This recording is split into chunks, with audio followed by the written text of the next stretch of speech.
On February 26, 2022, just 2 days after Russia invaded Ukraine, the United States and the European Union made a decision they believed would end the war. They cut Russia off from SWIFT.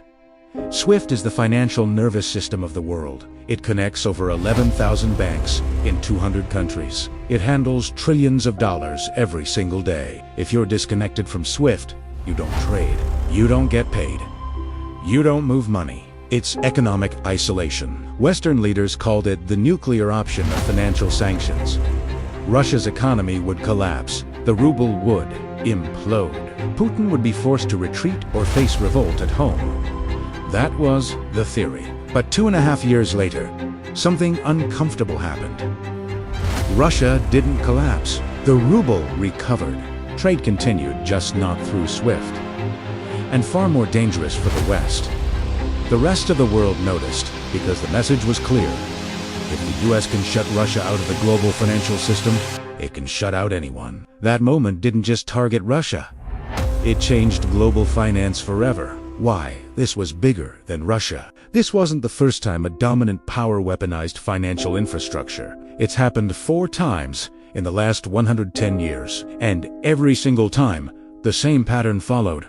A dominant power controls the system. It weaponizes that system, targets build alternatives. Neutral countries hedge, the original weapon loses power. Permanently, the power thinks it's tightening its grip. In reality, it's destroying the foundation of its dominance. Let's walk through the pattern. First, what is SWIFT? Really? SWIFT isn't a bank. It doesn't hold money. It doesn't move money.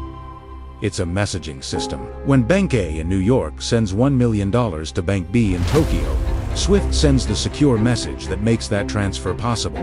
No SWIFT message. No international payment. Created in 1973. SWIFT became indispensable. By 2024, it was processing 11 billion messages a year.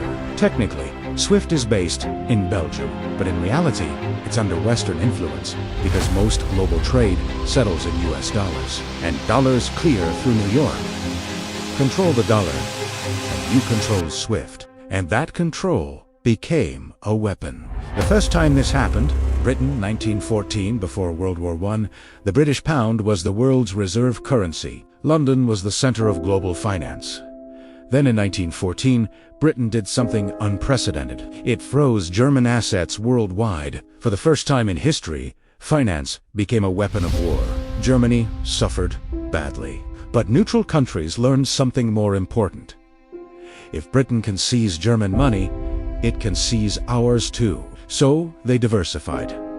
They moved reserves out of London. They bought gold. They shifted business to New York. 30 years later, at Bretton Woods in 1944, the pound lost reserve status to the US dollar. Britain's decline didn't start with defeat. It started with financial weaponization. The US repeats the pattern. Iran. 1979 and 1979, after the Iran hostage crisis, the US froze $12 billion in Iranian assets. It worked tactically. The hostages were released, but globally, the message was chilling. Dollar reserves aren't really sovereign. Washington controls them. OPEC countries noticed. They reduced dollar exposure. They increased gold and non-dollar reserves. The dollar stayed dominant, but trust cracked. Russia was paying attention in 2014. After Crimea, the US sanctioned Russia, but stopped short of cutting it off from SWIFT. That gave Russia 8 years to prepare, and prepare it. U.S. Treasury holdings, $130 billion gives $2 billion gold reserves. 1,000 tons gives 2,300 plus tons. Build its own messaging system as shifted trade to yuan, rubles, rupees. Made non-dollar trade deals with China and India. Western analysts dismissed it. They were wrong. 2022. The financial nuclear strike when SWIFT sanctions hit in February 2022. Panic followed. The ruble crashed. Markets closed. ATMs ran dry. The West declared victory. But Russia stabilized. Interest rates jumped. Energy exports rerouted. Trade settled outside dollars. Wheat in months, The ruble recovered. By 2023, Russia's economy was growing faster than Germany's. The real damage wasn't to Russia. It was to trust. The five-stage backfire begins. Russia proved something that was never supposed to be proven. You can survive without SWIFT. You can survive without the dollar. That changed everything. Stage 3. Alternatives. Russia uses SPFS, SIPS, barter. Crypto China, SIPS, doubles transaction volume. In 3 years trade settles in yuan, rupees. Stage 4. Neutral countries hedge. China cuts US treasuries in half. Saudi Arabia accepts yuan for oil BRICS, expands central banks by record amounts of gold. Over 50 countries develop non-dollar payment systems. They're not they're risk managing, because $300 billion in frozen reserves taught the world one lesson.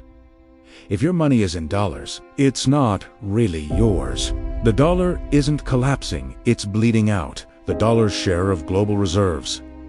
71% in 1999, 58% today. The decline is accelerating. History suggests this takes 15 to 25 years, not centuries. Britain weaponized finance in 1914, lost reserve status by 1944. The US weaponized finance in 2022. Do the math. Who wins and who loses?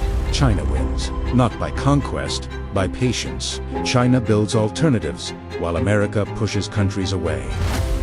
BRICS win. They gain leverage and autonomy. Gold wins, because gold can't be frozen. The US loses dominance, not overnight, but permanently. The dollar won't disappear, it just won't rule. And once reserve currency, privilege is gone, the free lunch ends. Higher borrowing costs, weaker sanctions, lower living standards, less global control, the final irony. The SWIFT cutoff looked like peak American power. In reality, it was the beginning of the end. Financial weapons work once. After that, everyone builds defenses. Britain learned this in 1914. America relearned it in 2022. History won't remember this as the moment Russia fell. It will remember it as the moment dollar dominance started to die. Not with a crash, not with a war.